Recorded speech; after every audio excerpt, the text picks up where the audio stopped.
Hello, my name's the Retro Gaming News, and welcome back to another episode in my NES series. And this week we're looking at a very special game. It's called Kung Fu. I can't give you much more information.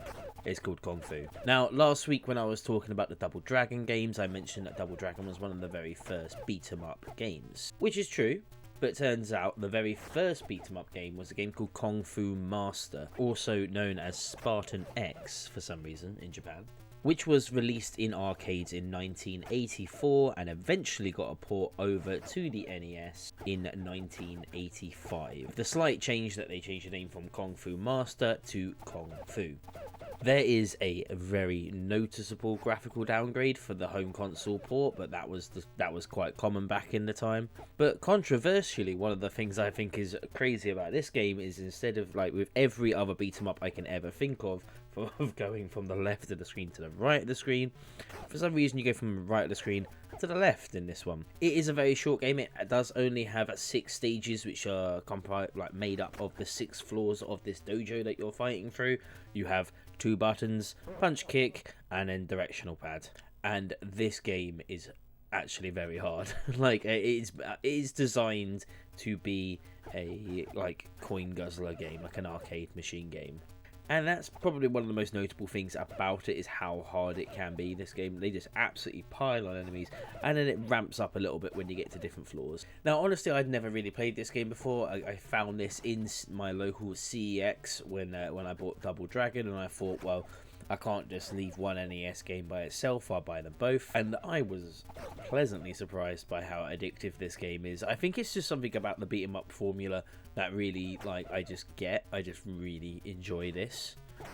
It's incredibly simple, but I am a simple man, so therefore I guess that's why I enjoy it so much. And I think as well, because the game doesn't lie to you, it doesn't try and trick you into what you're supposed to be doing. It's very simple. Here are your enemies. Punch, kick, and do whatever with them. But would I recommend this game to anyone? Probably not. There's much better beat 'em up games out there. It's very simplistic. I enjoyed it. I ended up playing it for a few hours. But I don't think anyone else would, unless you're really into beat 'em up games and you can find the fun in this game. I would probably leave this one out. You can find other games that are far better. For example, going back to Double Dragon is a much better game than this one.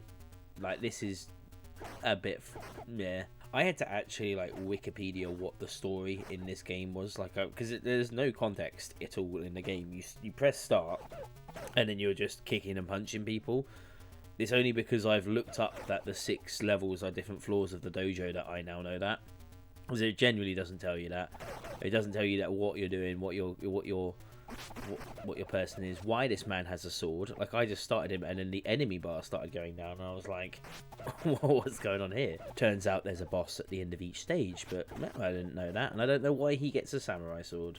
Now, one thing I will say is the second stage of this game is absolute bullshit, because I think I'm about to go up to the second floor.